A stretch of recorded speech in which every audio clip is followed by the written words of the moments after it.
தமிழகத்தில் ஆரம்பத்திலிருந்தே பெண்களுக்கு முக்கியத்துவம் கொடுத்து அவங்க முன்னேற்றத்துக்கு பாடுபடுற கட்சி திராவிட முன்னேற்ற கழகம் தான் சொல்றாங்க தமிழச்சி தங்கபாண்டியன்.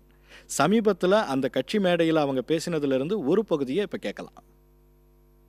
ஆங்கில நிருபர் ஒருவர் பேரறிஞரிடம் சென்று உங்களுடைய கட்சியிலே வலதுசாரி கட்சியை சார்ந்த மூதறிஞர் ராஜாஜியினுடைய வலதுசாரி கட்சி இருக்கின்றது, உங்களுடைய கூட்டணியில் இடதுசாரி காங்கிரஸ் அந்த கட்சியை அவருடைய தலைமையிலான அந்த கூட்டணி அந்த கட்சியும் உங்களுடைய கூட்டணியிலே இருக்கின்றது.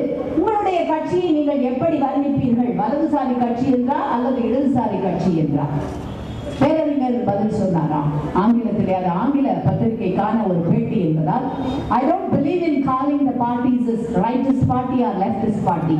நான் எந்த கட்சியும் வலதுசாரி கட்சி அல்லது இடதுசாரி கட்சி என்று பிரித்து பார்க்க விரும்பவில்லை. என்னுடைய கட்சி மிக சரியான கொள்கைகளை உடைய மிக சரியான கட்சி. My party is the right party in the right sense of the term என்று சொன்னாராம்.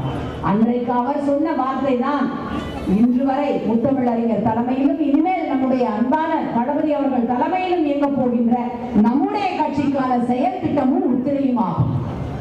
சரியான தலைமை, சரியான தொண்டர்கள், சரியான செயல் திட்டம், சரியான கொள்கைகள், மிக முக்கியமாக யாரை நாங்கள் தலைவர்களாக முன்னெடுத்துகின்றோம் அந்த தலைவர்கள் ஒவ்வொரு முறை ஆட்சிக்கு வந்த பொழுதும் உங்களுக்கு செய்தது என்ன, இன்றைக்கு நடந்து கொண்டிருப்பது என்ன? 929 தந்தை பெரியார் செங்கல்பட்டு மாநாட்டிலே முதல் முறையாக பெண்களுக்கு என்று சுயமரியாதை இயக்க மாநாட்டை துவக்குகின்றார்.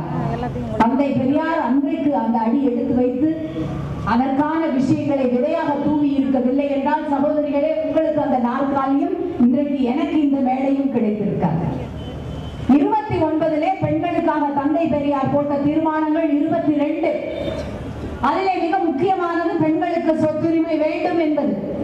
1வது வகுப்பிலிருந்து 5வது வகுப்பு வரை பெண்களே ஆசிரியர்களாக நியமிக்கப்பட வேண்டும் என்பது. 1வது வகுப்பிலிருந்து 5வது வகுப்பிலே படிக்கின்ற அத்துணை பேருக்கும் இலவசமாக புத்தக பை, புத்தகங்கள், அவர்களுக்கு தேவையான உபகரணங்கள் வழங்கப்பட வேண்டும் என்பது. ஒவ்வொரு முறை திராவிட முன்னேற்ற கழகம் ஆட்சிக்கு வந்த பொழுதும் அன்றைக்கு தீர்மானமாக போடப்பட்ட தீர்மானங்களில் ஏறக்குறைய அத்தனையும் நிறைவேற்றியது திராவிட முன்னேற்ற கழக அரசுதான். 29 போடப்பட்டது. 89 முத்தமிழ் அறிஞர் நம்முடைய ஒப்புயர்வற்ற தலைவர் முதலமைச்சராக வரும் பொழுது பெண்களுக்கு சொத்திலே சம உரிமை வேண்டும் என்கின்ற திட்டத்தை கொண்டு வருகின்றார்.